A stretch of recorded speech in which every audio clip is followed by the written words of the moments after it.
बच्चों, सुप्रभात। आज आप सबके लिए व्याकरण से संबंधित कुछ बात बताने के लिए प्रस्तुत हुआ हूं। व्याकरण क्या है, यह सबसे पहले जानना बहुत आवश्यक है। व्याकरण किसे कहते हैं, व्याकरण क्या है, व्याकरण से आप क्या समझते हैं। इन विविधताओं के द्वारा प्रश्न पूछे जाते हैं और यह सभी वर्गों के लिए जानना आवश्यक है कि हम जिस पाठ को, हम जिस विषय को पढ़ने जा रहे हैं वह वास्तव में है क्या, पहले उसको जानना आवश्यक है। तो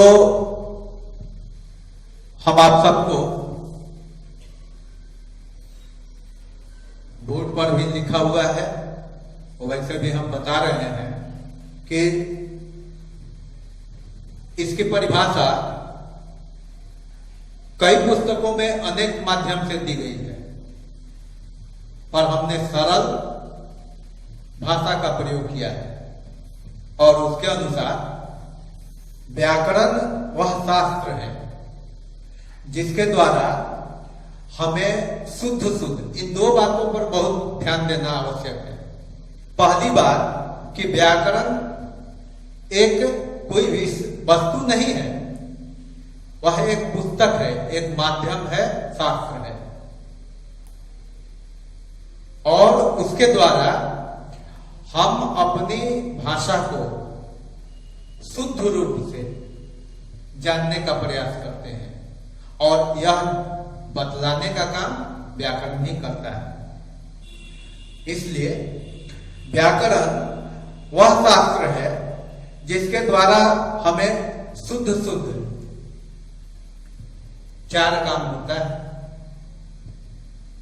पहला है लिखना, दूसरा है पढ़ना, फिर बोलना तथा उसको समझना।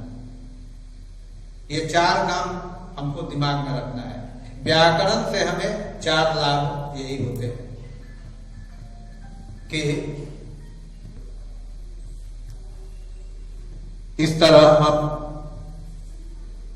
कह सकते हैं, व्याकरण वह शास्त्र है जिसके द्वारा हमें शुद्ध लिखना, पढ़ना, बोलना तथा समझना आता है। और उदाहरण के रूप में दे सकते हैं कि सबसे पहले हमारे जीवन में वैदिक संस्कृत का माध्यम था बोलचाल समझने की बात, इसलिए संस्कृत का व्याकरण है।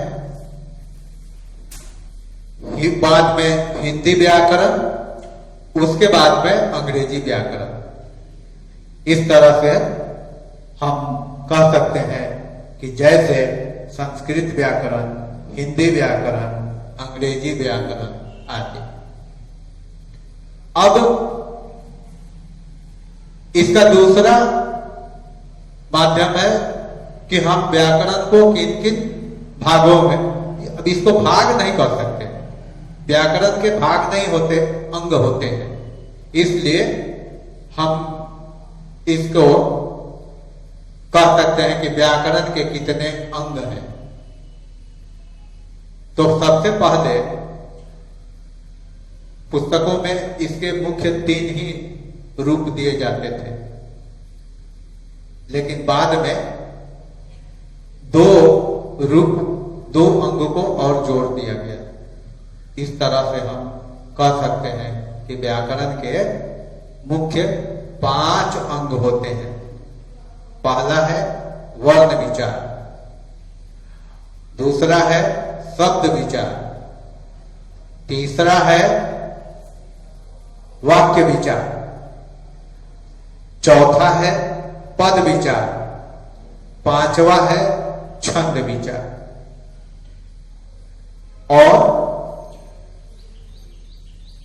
दूसरे पाठ में इन सब की अलग अलग परिभाषा है, उसकी भी हम चर्चा करेंगे। अतः आज हम अभी इतना ही जानने का प्रयास करते हैं कि व्याकरण के मुख्य कितने अंग होते हैं।